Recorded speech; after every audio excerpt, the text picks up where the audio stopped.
The furnace chose 2 in the morning to die, because of course it did. That's how my life worked. Everything breaking down when I needed sleep the most. I dragged myself down to the basement, toolbox in hand, muttering curses that would make my old boxing coach Frank proud. The pilot light had gone out again. 3rd time this month. I was crouched there, flashlight between my teeth, when I heard the laughter upstairs. Sam's girls' night was still going strong, apparently. Wine bottles clinking, voices getting louder and sloppier. I swear Mike thinks he's hot stuff now with that promotion. Sam's voice carried down through the heating vents like a punch to the gut. HVAC supervisor. Big whoop. He's still the same loser who can't even fix our own furnace half the time. More laughter. Cruel, sharp laughter that cut right through me. At least he's trying, said Jenny Morrison from down the street. Always the diplomat. Trying? Sam's voice got nastier. The man couldn't find my G-spot with GPS and a road map. I fake it every time just to get it over with. The flashlight fell from my mouth, clattering on the concrete floor. My hands were shaking as I picked it up. Sam, you're terrible, giggled Melanie, her best friend since high school. But seriously, when was the last time he surprised you? Took you somewhere nice? Made you feel like a woman? Never. He comes home, cracks a beer, watches ESPN, and thinks that's romance. I married a mechanic who got lucky with a promotion, not a real man. I stood up slowly, my knees creaking. 43 years old, and I felt ancient. The furnace could wait. I needed a drink. I climbed the basement stairs, each step heavier than the last. The kitchen was full of smoke and perfume and betrayal. 4 women sat around my table, wine glasses in hand, makeup smeared, looking like they'd been having the time of their lives tearing me apart. Sam saw me first. Her face went white, then red, then white again. Mike! I thought you were fixing the furnace you just complained I can't fix. I walked to the cabinet, pulled out a glass, poured 3 fingers of whiskey. Yeah, well, turns out I'm better at it than you think.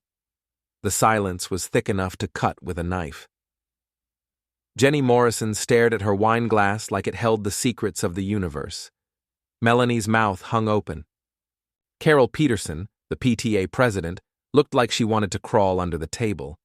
I raised my glass in a mock toast. To my loving wife, who thinks I'm such a loser but keeps me around anyway. Cheers. I drained the whiskey in one gulp, set the glass down hard enough to make them all jump. You're right about one thing, Sam. I am the same guy you married. Smart enough to know when I'm not wanted. I walked out of my own kitchen, grabbed my jacket from the hook by the door, and left them all sitting there in their shame. The night air was cold, cutting through my thin t-shirt like ice. I sat in my truck for 10 minutes, hands gripping the steering wheel, trying to decide if I wanted to drive somewhere or just sit there and feel sorry for myself. My phone buzzed on the coffee table, the vibration rattling against a half-empty glass. A text. I didn't have to check the sender to know. It was her. I unlocked the screen anyway, thumb hesitant, half expecting, half dreading the words. Sam. Mike, come back inside. We need to talk. Short. Clipped. No warmth in it. No apology either. Just a command wrapped in a thin layer of concern. I stared at it for a long time, the glow of the message painting my face in the dim room. Talk? Now she wanted to talk? After months of secrets, after lies whispered into someone else's ear, after thinking she was so clever that I'd never notice, I didn't type anything back. I didn't even save it. I just pressed and held until the little trash can appeared, and with one flick of my thumb, it was gone. Like it had never been written. Like it had never existed. 3 days slipped by. Long, heavy days that stretched and blurred together, each one feeling both too quiet and unbearably loud inside my own head. Sam moved through them, as if nothing had changed, as if we were still the picture-perfect couple in the neighborhood Christmas card. She filled the air with chatter, little fragments of her day-to-day life. I had 3 showings this morning. 2 couples were serious. Should I grab milk on the way home? Or are we good? Did you remember to call the plumber? Normal things, mundane things, the comfortable rhythm of marriage. But underneath her words was something sharp. A deliberate calmness. Too smooth, too steady. Like an actress hitting her marks, playing a role she'd rehearsed. And I played along. Smiled when she smiled, laughed at her little jokes, answered her questions in the same tone I always had. We even ate dinner together, sitting across the table like we had for nearly 2 decades. But I wasn't just living alongside her anymore. I was watching her, closely, studying her the way a hunter studies prey. It was strange, noticing her again. Really noticing her. Sam was beautiful, I couldn't deny that. She'd always been beautiful, 41 years old and still pulling double takes from men half her age in the grocery store aisles. The blonde highlights in her hair weren't real, but they were flawless. $200 every 6 weeks bought her that illusion. Her body, lean and toned from yoga classes she claimed were about health, but were really about showing off tight leggings and low-cut tops, still looked 28. She wore clothes like armor, classy, expensive, revealing just enough skin to make men wonder about the rest. She had always been out of my league. I knew it when I married her, and I knew it even more now. And lately, she had been making damn sure I remembered. Thursday night came, the air thick with late summer humidity. She was in the shower upstairs, humming softly under the spray. I sat on the bed, scrolling through my phone, not really seeing the screen. Then her phone lit up on the nightstand, just a single buzz, a soft glow. I almost ignored it. I almost looked away. But then my eyes caught the preview of the message. Can't wait for next time, kitten. See. My chest locked up. For a second, I couldn't even breathe. The words might as well have been carved into my skin. I picked it up, careful, like I was handling something toxic. My fingers shook at first, clumsy with adrenaline, but then steadied as the anger crystallized. I opened the message thread. It wasn't long. Just a few days' worth of texts, but enough. More than enough. Tuesday was amazing. Same time next week? You know it, baby. Mike will be working late again. Poor Mike. If only he knew what he was missing. What he was never good at anyway. Each line was a hammer strike. Each word was a confirmation of everything I'd tried to push away. I placed the phone back on the nightstand with deliberate care, right where it had been. My pulse slowed, my breathing leveled. It reminded me of stepping into the boxing ring 20 years ago, those moments before the bell, when the crowd roared, but all I could hear was my own heartbeat, waiting, watching, ready. The shower was still running, water pounding against tile. Steam curled out from under the bathroom door, carrying the scent of her vanilla body wash. I had maybe 5 minutes before she emerged, wrapped in a towel, skin flushed, ready to kiss me goodnight with those lips that had just whispered promises to someone else. I stood up and moved to her dresser, pulled open the top drawer. Socks, underwear, folded neatly. Nothing unusual. Second drawer, nightgowns, silk and lace, the kind I hadn't seen her wear in front of me in years. Third drawer, jeans, folded sweaters, normal, then the bottom drawer. I pushed aside a stack of old clothes, sweaters she never wore anymore. My hand brushed something hard, something that didn't belong. I pulled it out. A phone. Not her phone. A second phone. It was small, cheap, plastic.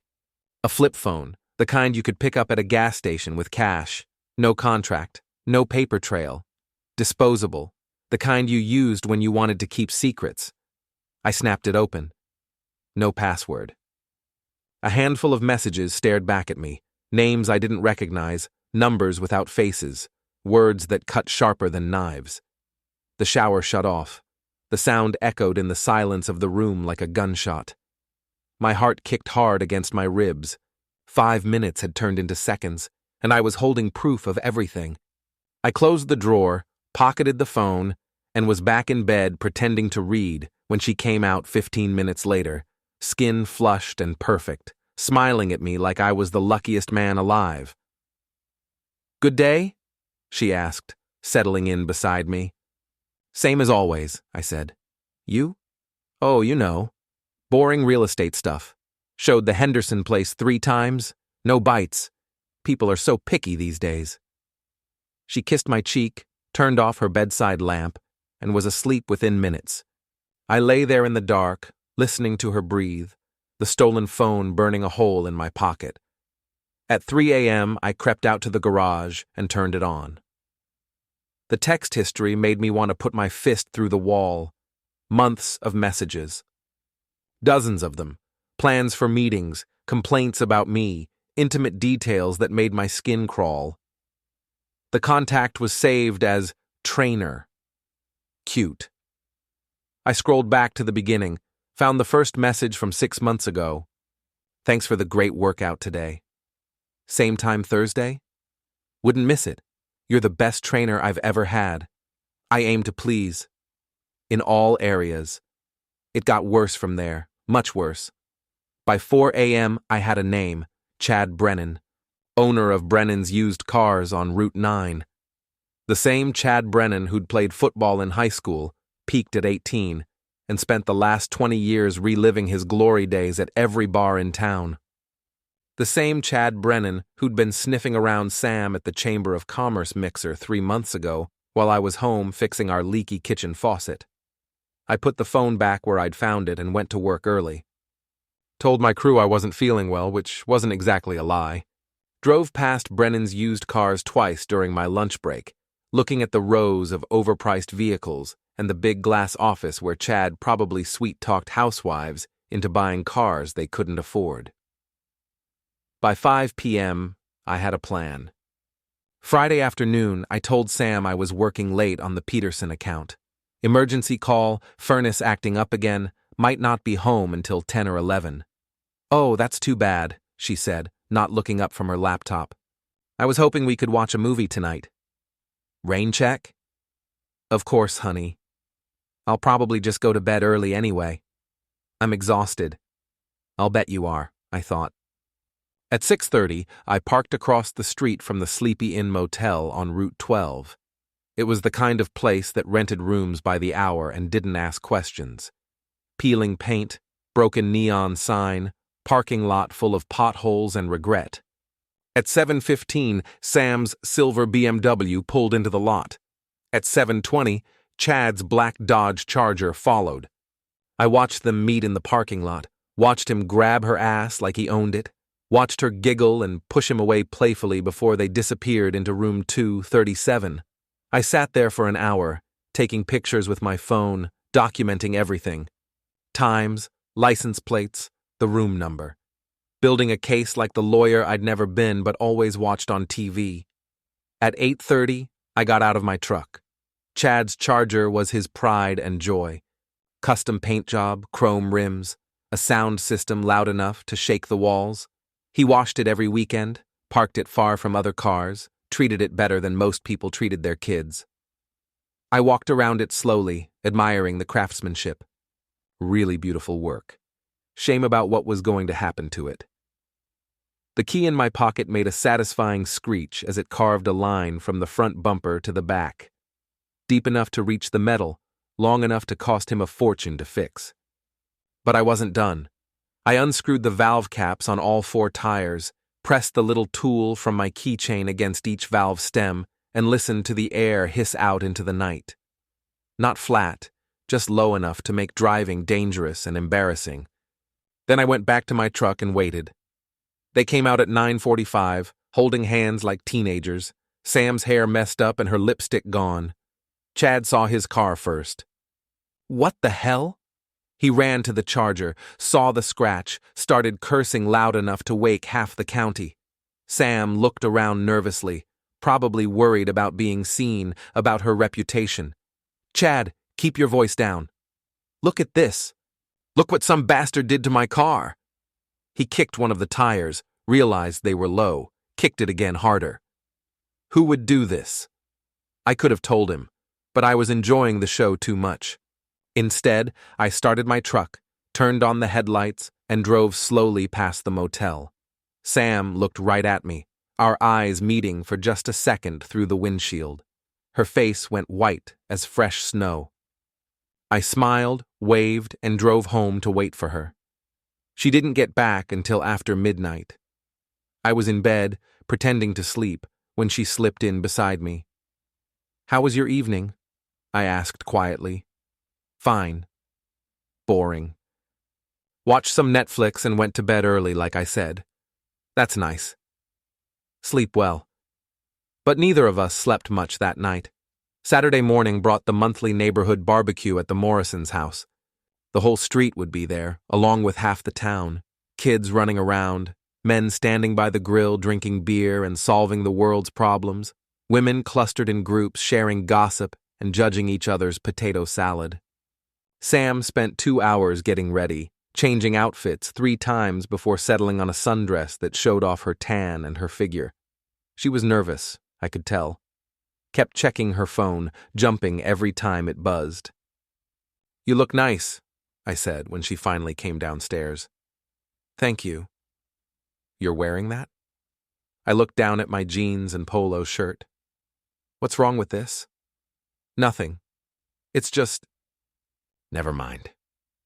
We walked to the Morrisons' house in silence, Sam's heels clicking on the sidewalk, my work boots making no sound at all. The backyard was already crowded, smoke rising from 3 different grills, kids splashing in the above-ground pool. "Mike! Sam!" Jenny Morrison waved us over to the beverage table. "So glad you could make it." "Mike, there's beer in the cooler."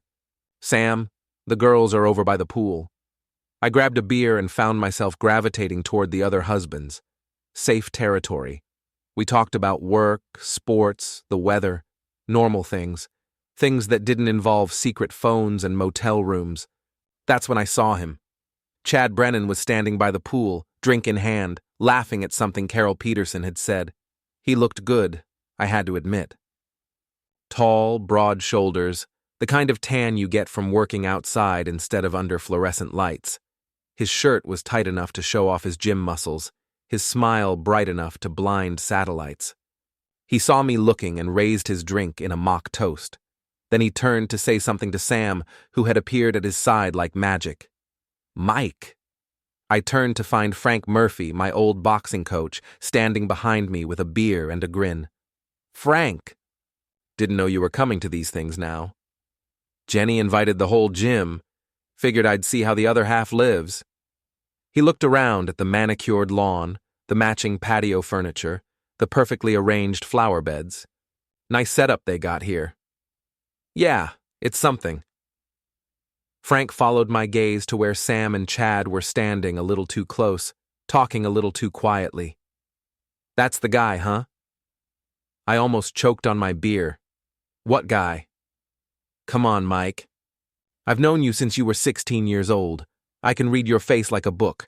That's the guy who's been sniffing around your wife." I didn't answer, but I didn't need to. "What are you going to do about it?" "Nothing." "What can I do?" Frank was quiet for a moment, watching Chad put his hand on Sam's lower back as he guided her toward the food table. "You remember what I used to tell you in the ring? About waiting for your opponent to drop his guard?" "Yeah." "Well, looks to me like this guy's got his guard down. Question is, you still got any fight left in you?" Before I could answer, Chad's voice boomed across the yard. "Hey, Mike! Come over here, buddy." Every conversation stopped, every head turned.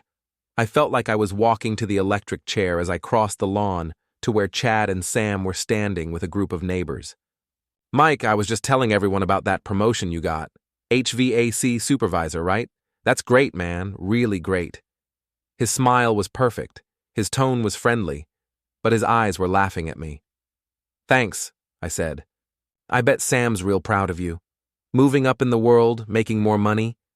Course, I guess when you're starting from the bottom, any move is up, right?" A few people chuckled. Sam looked mortified. "Chad?" she said quietly. No, it's great. Really.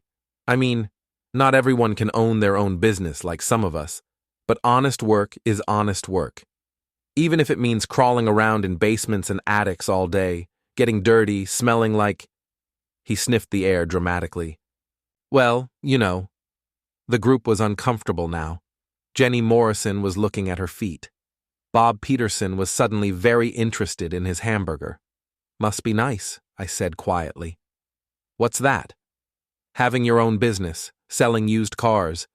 Though I guess when you're dealing with other people's rejects all day, you get used to things that are past their prime.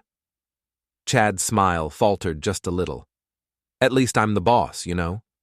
Make my own hours, answer to nobody. Must be tough having someone else tell you what to do all day.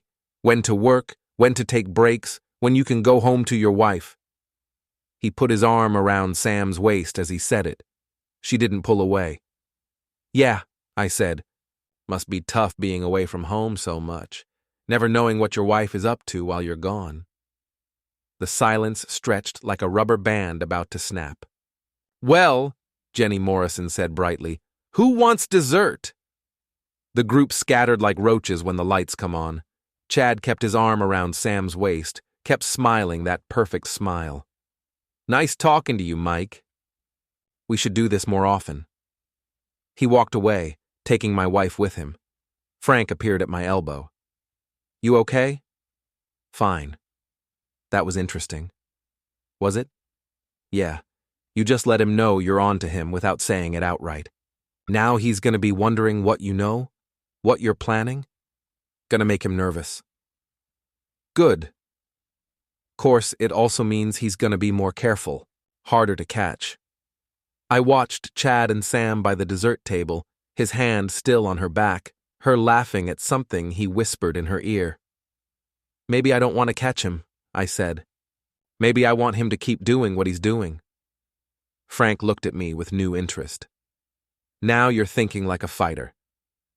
The fallout from the barbecue started Monday morning with a phone call from my daughter Jessica. Dad, what the hell happened at the Morrisons' party? Jess was 22, a senior at State, majoring in communications and minoring in social media drama. She had her mother's looks and her grandfather's mouth, which made for interesting conversations. What do you mean? I mean, Melanie's daughter posted about it on Instagram. Something about you and Mom having a fight with some guy. It's all over Facebook now. I rubbed my temples. Small towns and social media were a toxic combination. It wasn't a fight. It was just a conversation. A conversation that ended with Mom crying in the bathroom and you walking home alone. Your mother wasn't crying. Dad, there are pictures. Of course there were pictures. There were always pictures. Look, Jess, your mom and I are going through a rough patch. These things happen. Are you getting divorced? The question hit me like a punch to the solar plexus. 6 months ago, the answer would have been an automatic no. Now, I don't know. She was quiet for a long moment. Dad, I know you and Mom have problems, but you can't just embarrass her in public like that. People are talking. Let them talk. It reflects on all of us. On me. Do you know how hard it is to explain to my friends that my dad is having some kind of midlife crisis? Is that what this is? I don't know what else to call it. You're acting weird, Mom's acting weird, and now everyone in town thinks our family is falling apart. Maybe it is. Another long silence. Dad, I love you, but you need to get your shit together. Whatever's going on between you and Mom, handle it like an adult. Don't drag the whole neighborhood into it. She hung up before I could respond. The second call came an hour later. Bob Peterson, my next-door neighbor and former fishing buddy. Mike, we need to talk. About what? About Saturday. About what happened at the barbecue. What about it? Look, I don't know what's going on between you and Sam, but you can't take it out on other people. Chad Brennan's a good guy. He didn't deserve that. I almost laughed. A good guy? Yeah, a good guy. He sponsors the Little League team, donates to the food bank, helps out when people need cars they can afford. He's part of this community. So am I. Are you? Because lately it seems like you're more interested in causing trouble than being part of anything. Bob! Carol's upset, Jenny's upset. The whole neighborhood's talking about it. Whatever problems you and Sam are having, you need to work them out at home, not in public. And if I don't, then maybe you'll find yourself with fewer friends than you think. The third call was the worst. Tom Bradley, my best friend since high school, the best man at my wedding, the guy who'd helped me move into this house 15 years ago. Mike, what the hell is wrong with you? Nice to hear from you too, Tom. Don't give me that shit. I just got off the phone with Jenny Morrison. She's worried about you, says you're acting strange, picking fights, making people uncomfortable. I'm not picking fights. No? Then what do you call what happened with Chad Brennan? I call it a conversation between adults. Adults don't humiliate their wives in front of the whole neighborhood. And wives don't... I stopped myself. Don't what? I wanted to tell him. Wanted to spill the whole story, show him the pictures, let him read the text messages. But something held me back. Maybe it was pride. Maybe it was the realization that he probably wouldn't believe me anyway. Nothing. Mike, I've known you for 25 years. You're not a mean guy. You don't hurt people for fun. So whatever's eating at you, whatever's making you act like this, you need to deal with it. And if I don't, then you're going to find yourself alone. Really alone.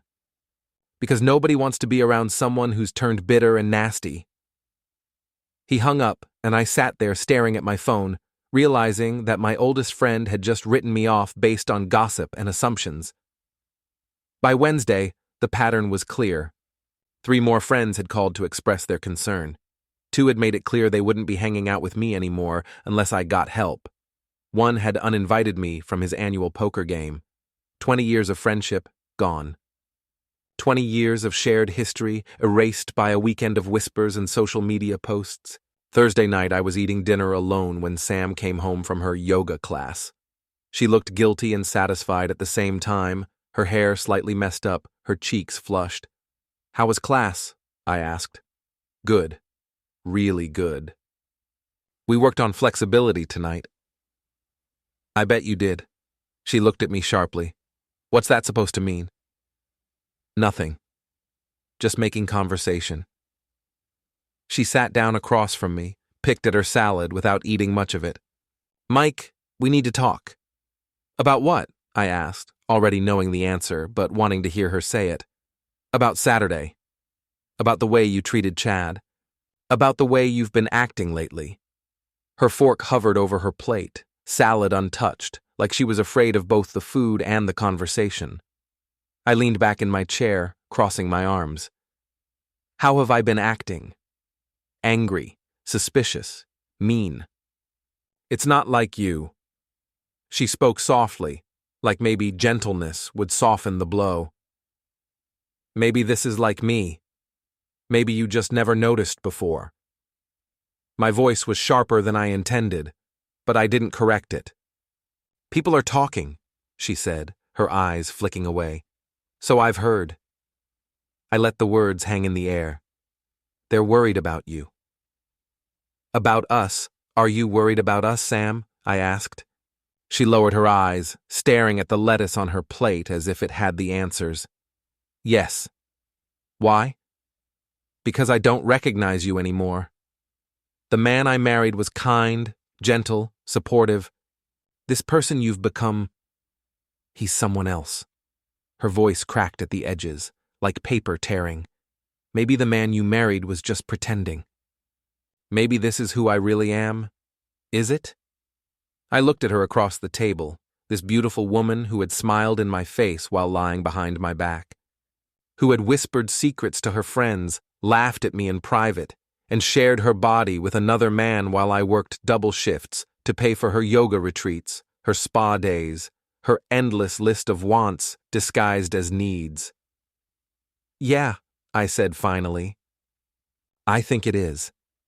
Her tears came then, silent, slow, mascara bleeding into black rivers down her cheeks. Once those tears would have shattered me, made me rush to comfort her, to apologize even when I wasn't wrong. Now they felt like another manipulation, another mask she put on when it suited her. "I don't know how to fix this," she whispered, voice trembling. "Maybe it can't be fixed." "Don't say that." "Why not? If it's true?" She lifted her eyes to me, red and swollen, glistening with wetness. "Because I love you." "Do you?" "Yes." "Prove it." She dabbed at her cheeks with a napkin, hands shaking. "How?" "Stop lying to me." And there it was, a flicker in her expression she couldn't hide fast enough. Fear. Or guilt. Maybe both. Then she blinked it away, pasting on confusion and hurt like cheap wallpaper over a cracked wall. "I don't lie to you." "Don't you?" "Mike, I don't know what you think I've done, but—" "Forget it." I pushed back from the table, chair scraping across the floor. I carried my plate to the sink with deliberate calm. "I'm going out." "Where? Does it matter?" I didn't wait for an answer. I left her there, crying into her salad, tears mixing with vinaigrette. The last image of her at the table felt burned into my mind, but not with sorrow, only with anger. At Frank's gym, the place was dark, closed for the night, but I had a key. I flipped on a single light, hung my hands on the heavy bag, and started swinging. Each punch was a word I hadn't spoken, each impact a truth I'd swallowed. I kept going until my knuckles split and my shoulders screamed, until sweat ran down into my eyes and blurred everything. When I finally drove home, the house was quiet. Sam was in bed, turned away, either asleep or pretending to be. I lay beside her, staring at the ceiling, listening to her even breaths. And I realized Tom was right about one thing. I was going to end up alone. The question gnawed at me in the dark. Did I even care anymore? "Yeah, a good woman. She's been putting up with your shit for months now, trying to be supportive, trying to help you through whatever crisis you're having." "Is that what she told you?" "She didn't have to tell us anything. We can see it. The way she looks at you, like she's walking on eggshells. The way she makes excuses for your behavior. The woman's a saint. A saint who spends her Tuesday and Thursday evenings at the Sleepy Inn motel with her trainer." The words hung in the air like smoke. Tom's beer stopped halfway to his mouth. Bob's face went pale. Jim looked like someone had slapped him. "What did you say?" Tom asked quietly. "You heard me." "Mike, that's a serious accusation." "It's not an accusation. It's a fact." "You're saying Sam is having an affair?" "I'm saying Sam has been seeing Chad Brennan for 6 months while you guys have been lecturing me about what a good woman she is and what a decent guy he is." "That's impossible," Bob said, "but—" His voice lacked conviction. "Is it? You want to see the pictures? The text messages? The receipts from the motel room?" They looked at each other, these 3 men who'd been so sure they knew what was going on, so certain I was the problem. "Even if that's true," Tom said slowly, "it doesn't excuse the way you've been acting." "Doesn't it?" "No. You could have handled this like an adult. Talked to Sam, worked things out, gotten counseling. Instead, you decided to become a bitter asshole who takes his problems out on everyone around him. So it's my fault? The affair? Number. But everything else? Yeah, that's on you." I finished my beer, set the empty bottle down hard enough to make the bartender look over. "Let me ask you something, Tom. If you found out Linda was cheating on you, what would you do?"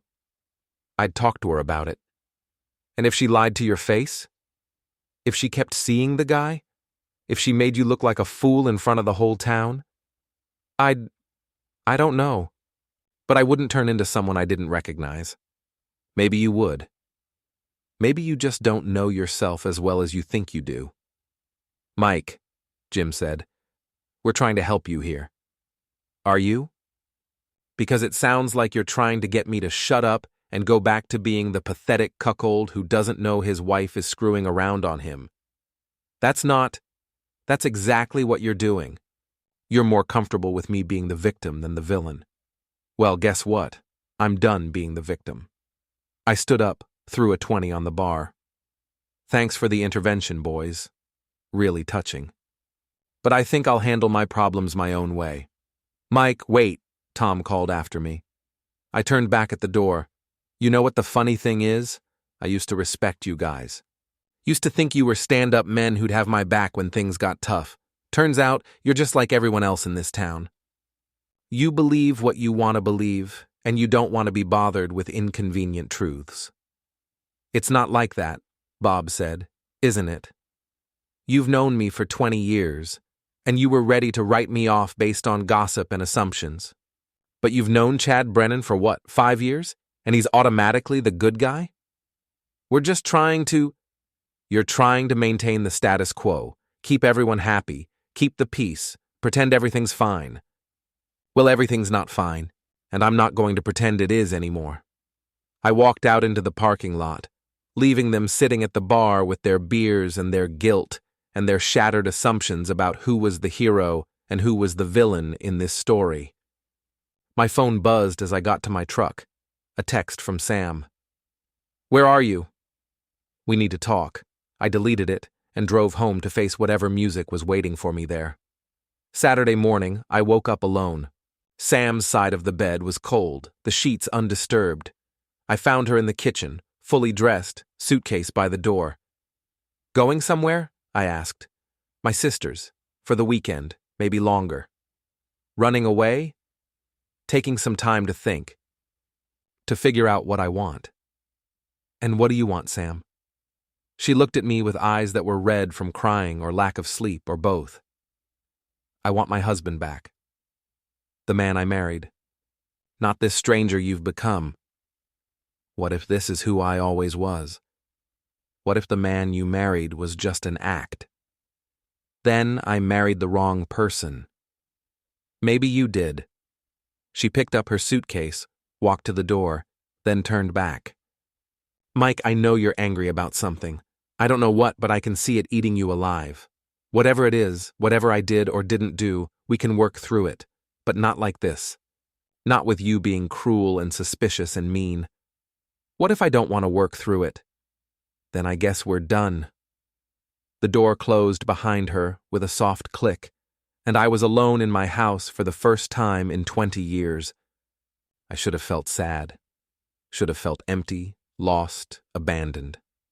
Instead, I felt free. I made coffee, sat at the kitchen table, and started planning. Chad Brennan thought he was untouchable. Thought he was smarter than the dumb HVAC guy whose wife he was screwing. Thought he could humiliate me at neighborhood parties and walk away laughing. He was wrong. Sam thought she could have her cake and eat it too. Thought she could play the victim while she was the one doing the cheating. Thought she could make me the bad guy in our story. She was wrong too.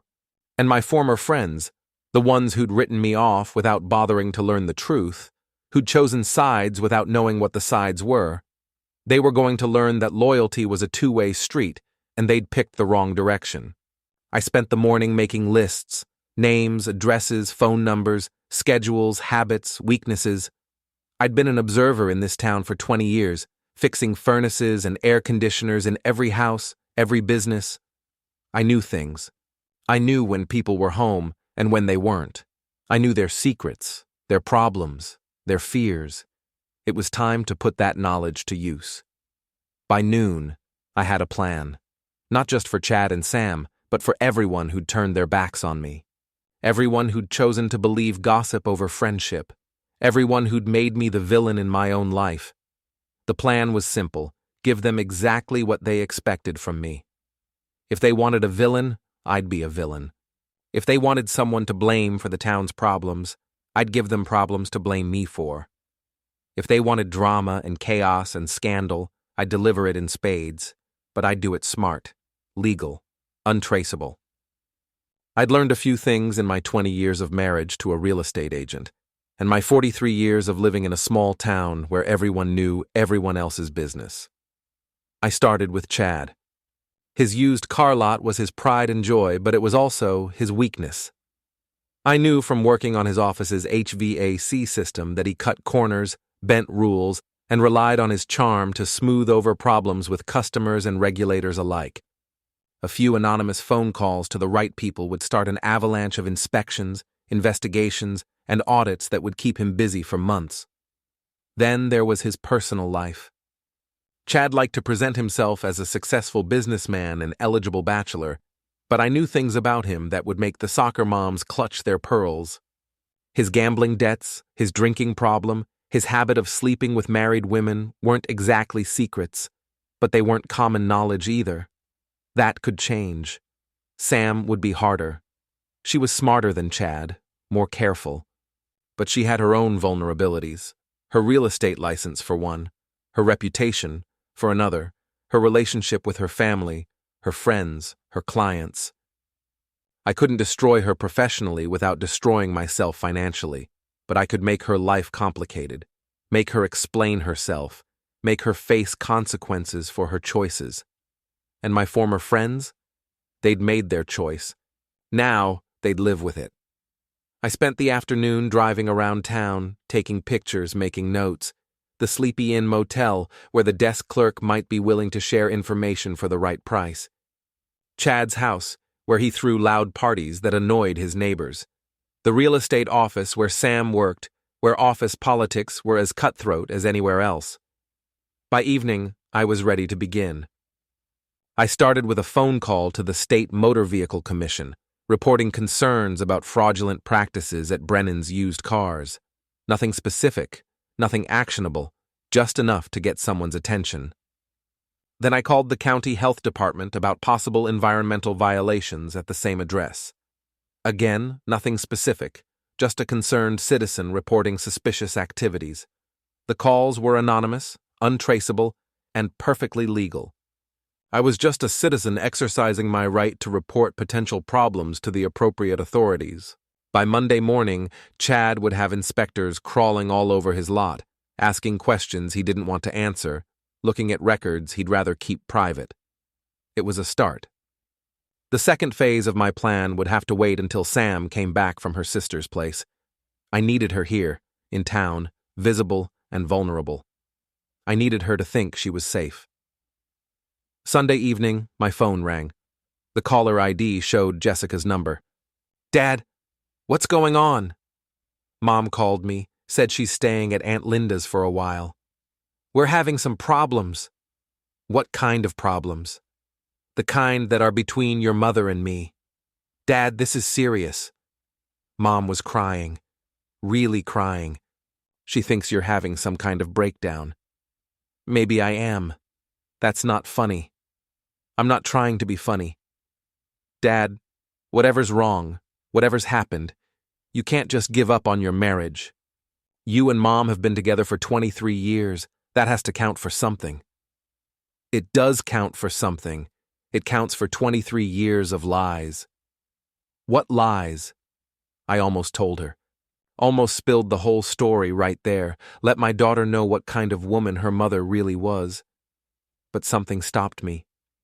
Maybe it was the last remnant of the man I used to be, the one who tried to protect people from ugly truths.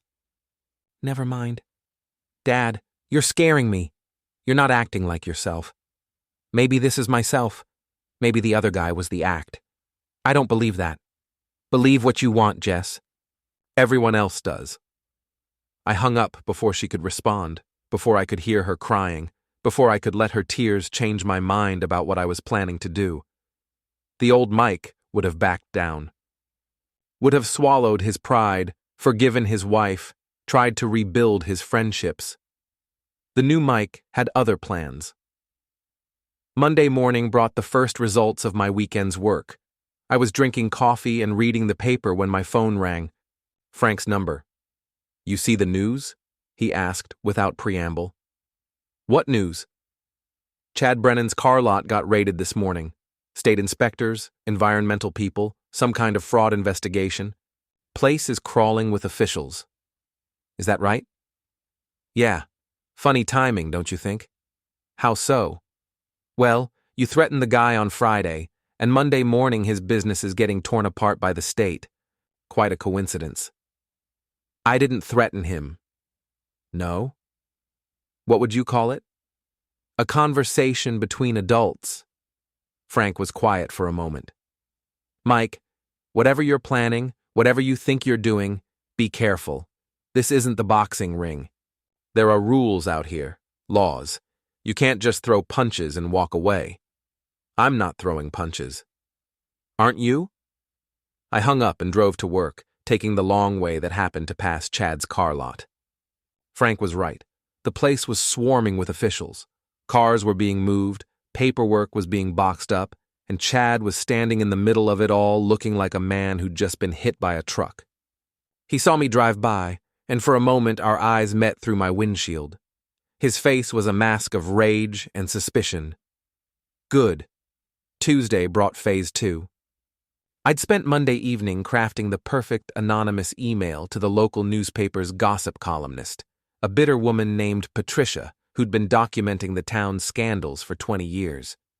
The email contained no lies, just carefully selected truths. Chad's gambling problem, his habit of preying on lonely housewives, his reputation for sleeping with married women while their husbands were at work.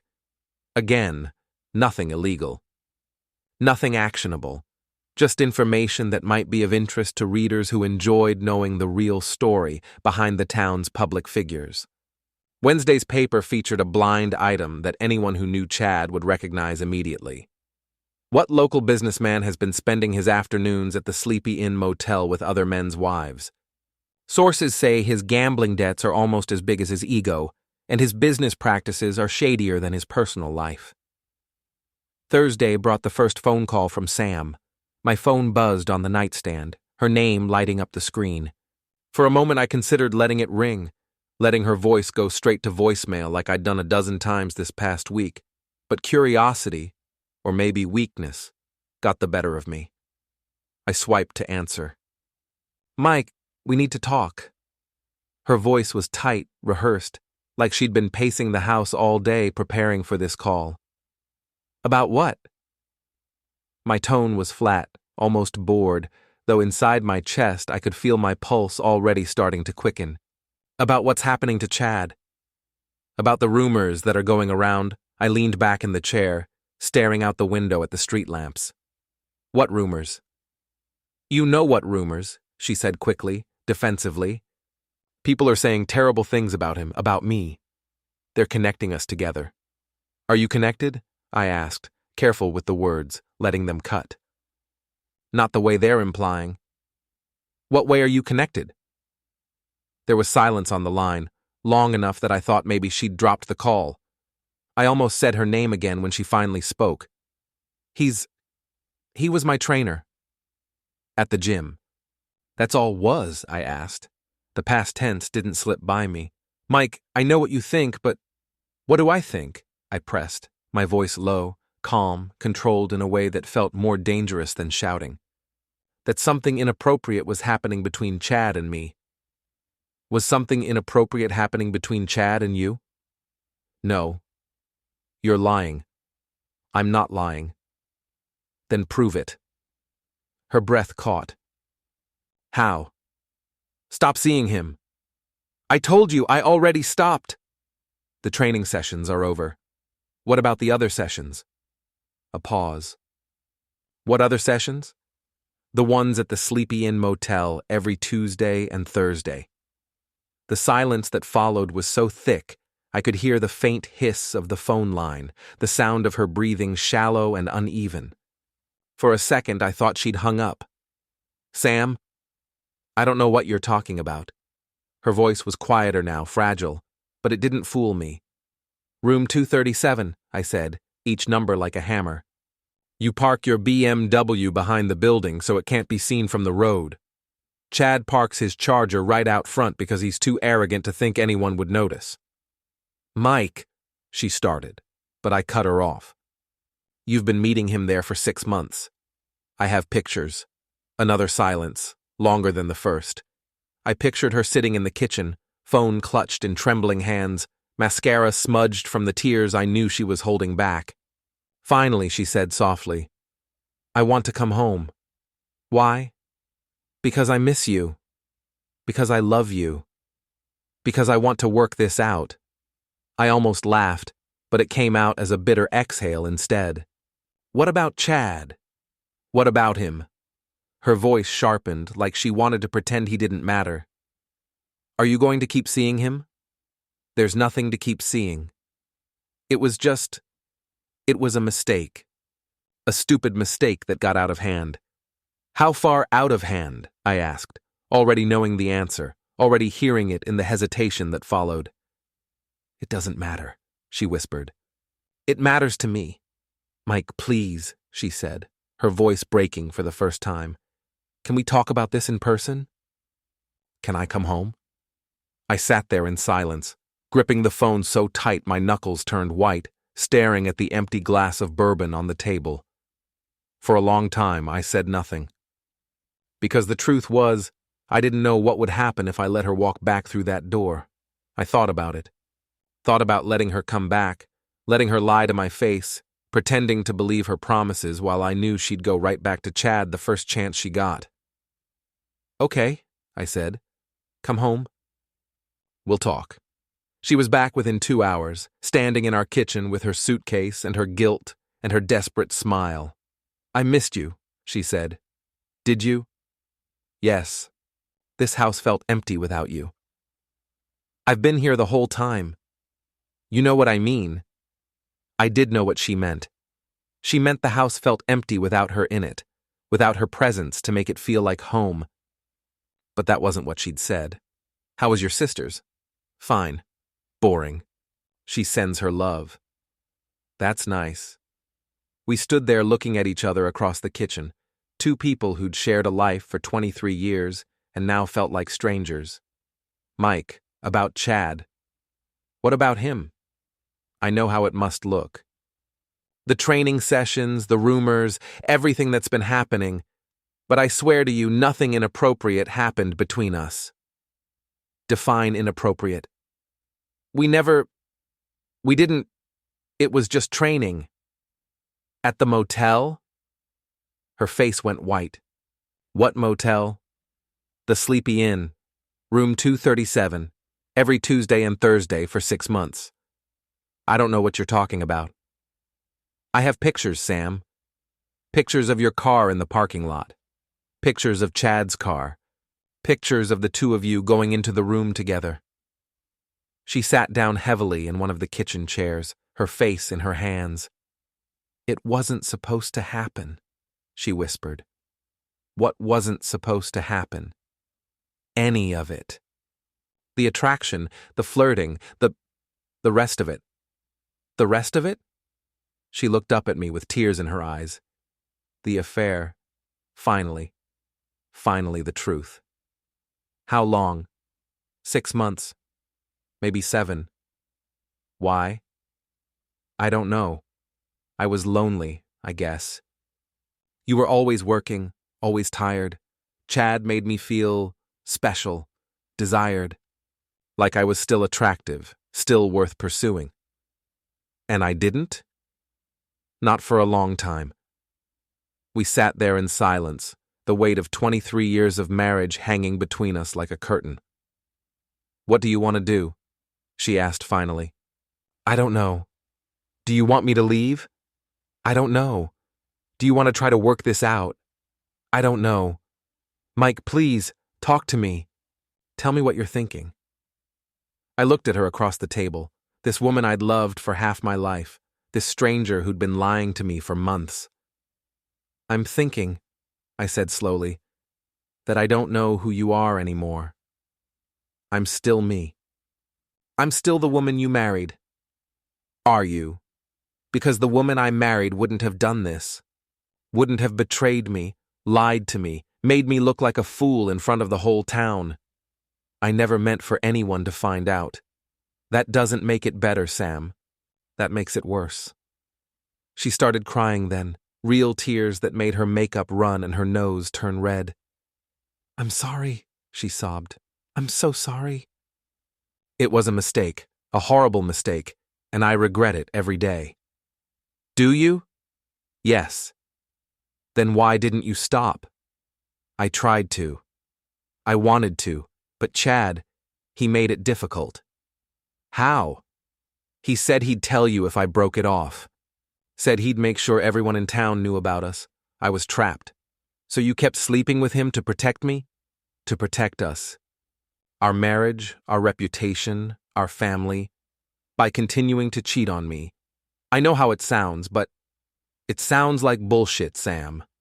It sounds like you're trying to make yourself the victim in a situation where you're the one who caused all the damage.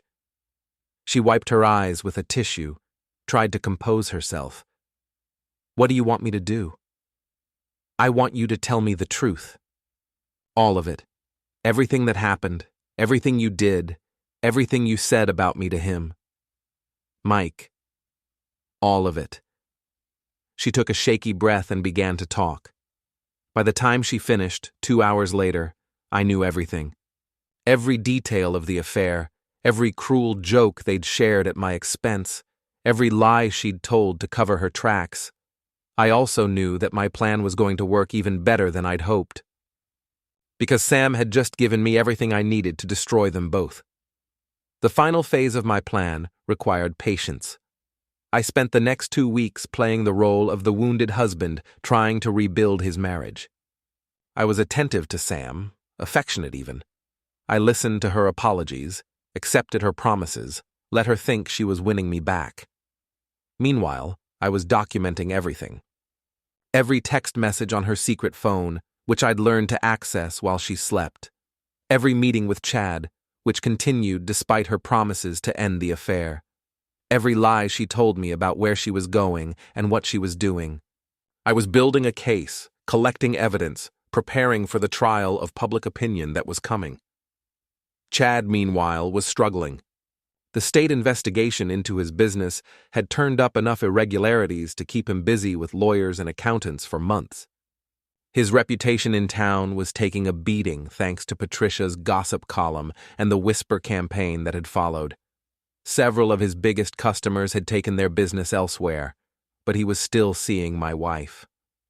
Still meeting her at the motel every Tuesday and Thursday, still texting her crude jokes and romantic promises, still believing he was smarter than the dumb HVAC guy whose life he was destroying. That was about to change. Friday afternoon, I called in sick to work and drove to the offices of Patterson and Associates, the law firm that handled most of the town's divorces. I had an appointment with Margaret Patterson herself, the shark in a skirt who'd been separating unhappy couples from their assets for 30 years. Mr. Henderson, she said, gesturing for me to sit in the leather chair across from her massive desk. I understand you're considering divorce proceedings. That's right. May I ask what's prompted this decision? I handed her a manila folder thick with evidence. Photos, text messages, receipts, a detailed timeline of the affair. She opened the folder, began reading, and her eyebrows climbed toward her hairline. This is quite thorough, she said, after several minutes. I'm a thorough person. I can see that. And you're certain you want to proceed with divorce rather than attempting reconciliation? I'm certain. Very well. Given the evidence of adultery, we should be able to secure a very favorable settlement. Your wife's infidelity gives us significant leverage in negotiations. I don't want a settlement. She looked up from the folder. I'm sorry? I don't want her money. I don't want alimony. I don't want half of anything. Mr. Henderson, I don't understand. With evidence like this, you could... I want something else. What? I want her to face consequences. Real consequences. Public consequences. Margaret Patterson had been practicing law for 3 decades. She'd seen every kind of divorce, every kind of betrayal, every kind of revenge fantasy. But something in my voice made her lean back in her chair. What exactly are you proposing? I want the divorce proceedings to be as public as possible. I want the evidence entered into the court record where anyone can see it. I want her affair to become common knowledge, not just gossip. Mr. Henderson, that's unusual. Most people prefer to keep these matters private. I'm not most people. What about your wife's reputation? Her career? Her relationships with friends and family? What about them? They'll be destroyed. good." She closed the folder, studied my face for a long moment. "Mr. Henderson, I have to ask, are you certain this is what you want? Revenge is expensive, emotionally and financially. It rarely brings the satisfaction people expect." "I'm not looking for satisfaction. I'm looking for justice." "Justice?" "My wife didn't just cheat on me. She humiliated me, made me a laughingstock, turned my friends against me, made me the villain in my own life. Now it's her turn." "And Mr. Brennan? What about him? What about him? Do you plan to take action against him as well?" I smiled, and Margaret Patterson actually flinched. "Mr. Brennan is going to face his own consequences. Very soon." Saturday morning, I put the final pieces of my plan into motion.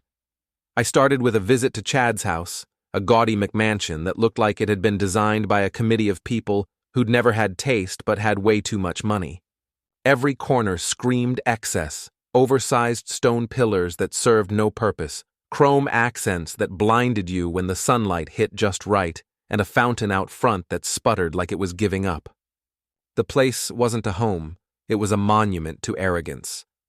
His Charger was in the driveway, freshly washed, gleaming like he'd spent all morning polishing it just so the neighbors could see what a winner he was. The car was red, loud, a rolling declaration of ego. I parked across the street, engine off, and sat there. The morning was quiet, the kind of Saturday when normal families were out mowing lawns, washing cars, or walking kids to the park. I wasn't part of that kind of Saturday anymore. I sat in the shadows, waiting. At 10:30 sharp, Sam's BMW rolled into the driveway like it belonged there. She stepped out, sunglasses on, her head turning left and right, scanning the neighborhood like she could feel invisible eyes on her. Her hands trembled when she adjusted her purse strap. She hesitated at the bottom of the steps, then hurried up to the door. She didn't even knock. She didn't have to. Chad opened it before her hand could reach the bell, like he'd been waiting for her.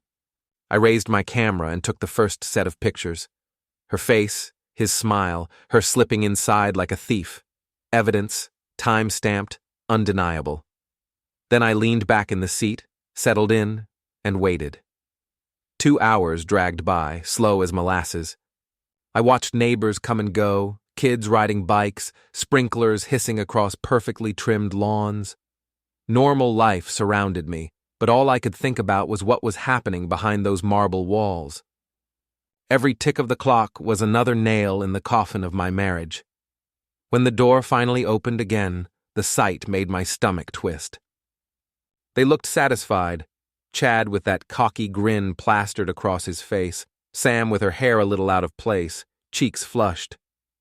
He walked her to her car, and she let him kiss her goodbye right there, in the open, in broad daylight, where anyone could see. She wasn't even ashamed anymore. I took more pictures, dozens, each one more damning than the last. Sam drove off in her BMW, speeding away like distance could erase the evidence. Chad stood there, watching her leave, hands on his hips like a proud husband sending his wife off to brunch. Then he climbed into his Charger, revved the engine loud enough to shake the street, and tore off. I followed. His destination was predictable, Murphy's Tavern. The place was his second home, a low-ceilinged sports bar that smelled like fried grease, stale beer, and bad choices. Every Saturday afternoon, like clockwork, Chad held court there, surrounded by sycophants who treated him like he was still the high school quarterback instead of a washed-up used car hustler. I parked a block away, walked in casually, ordered a beer at the bar. The place was already filling up, TVs blasting the pregame shows, smoke hanging heavy in the air even though smoking inside had been banned years ago. That's how much Murphy's cared about the rules. None. Chad sat at his usual spot in the back, a booth that gave him a clear view of the entire bar, like a king on his throne. His buddies clustered around him, guys who owed him money, guys who bought cars from him on credit, guys who thought proximity to Chad's swagger made them important. They laughed too loudly at his jokes, leaned in too close when he spoke. I sipped my beer, waited, watched the minutes crawl by. The longer I sat there, the heavier the anger got, pressing down on me until my hands shook. At 4 o'clock, the place was packed. The game was on, pitchers of beer pouring nonstop, conversations rising to a roar. That's when I stood up. My chair scraped back across the sticky floor. I carried my bottle with me as I walked toward Chad's booth, weaving through the crowd until I was standing right at his table. "Chad," I said loudly, loud enough that it cut through the noise, loud enough that half the bar turned their heads.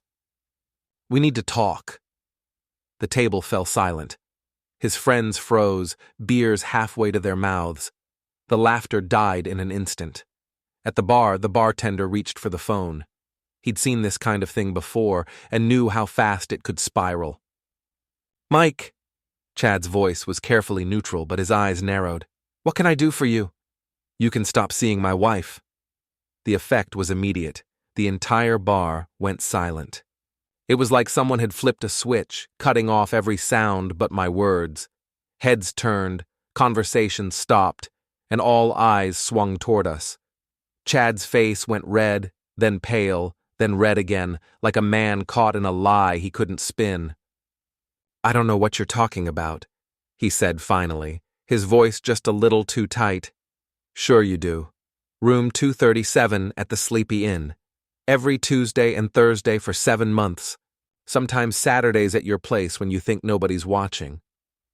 "Mike, you're drunk. You should go home." "I'm not drunk," I said calmly. "I'm just tired of pretending I don't know what everyone else in this town knows." I pulled out my phone, thumbed through the gallery, and held up the screen. "Here's one from about 2 hours ago," I said. "Your driveway. Your front door. My wife's mouth on your tongue." Gasps rippled through the bar. People leaned in, craning their necks to see the screen. Phones came out, cameras recording. This was better than the football game. "Mike, put that away," Chad said, but his voice cracked on the last word. "Why? Embarrassed? You weren't embarrassed when you were bragging about it to your buddies. When you were making jokes about my plumbing skills and laughing about how easy it was to steal another man's wife. I never said that. Didn't you?" I swiped again, pulling up the screenshot of his text messages. "Mike Henderson's wife is incredible in bed. Guy has no idea what he's missing." That's from last Tuesday. "About an hour after you were with her, the crowd erupted. Laughter, whispers, shouts. More phones lifted into the air. Half the bar was live streaming now, feeding the gossip straight to Facebook, Instagram, TikTok. Chad's reputation was crumbling in real time, broadcast for the entire town to see. Chad shoved his chair back and stood, face purple with rage and humiliation, fists clenching at his sides. "You son of a bastard." "That's right. Get angry. Show everyone what kind of man you really are." He took a swing at me, a wild haymaker that would have knocked me out if it had connected. But I'd been expecting it, training for it, dreaming about it for weeks. I slipped the punch, stepped inside his reach, and drove my fist into his solar plexus, with 20 years of suppressed rage behind it. Chad folded like a cheap suit, gasping for air, clutching his stomach. "You want to know the funny thing, Chad?" I said, standing over him while he wheezed on the floor. "I don't even care that she cheated. I care that you both thought I was too stupid to figure it out." I looked around at the crowd, at the phones recording everything, at the faces full of shock and excitement and guilty pleasure. "Show's over, folks. Enjoy the videos." I walked out of Murphy's Tavern and drove home to wait for Sam. She was already there when I arrived, pacing the kitchen like a caged animal, her phone buzzing constantly with calls and texts. "Mike, what did you do?"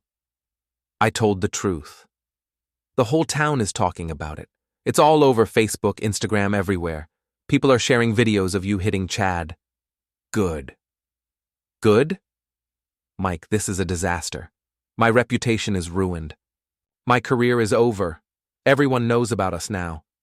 Everyone knew about you anyway. Now they know I know." She started crying again, but this time I felt nothing. No sympathy, no guilt, no desire to comfort her. "What happens now?" she asked. "Now you face the consequences of your choices." "What does that mean?" I handed her the divorce papers Margaret Patterson had drawn up. "It means our marriage is over.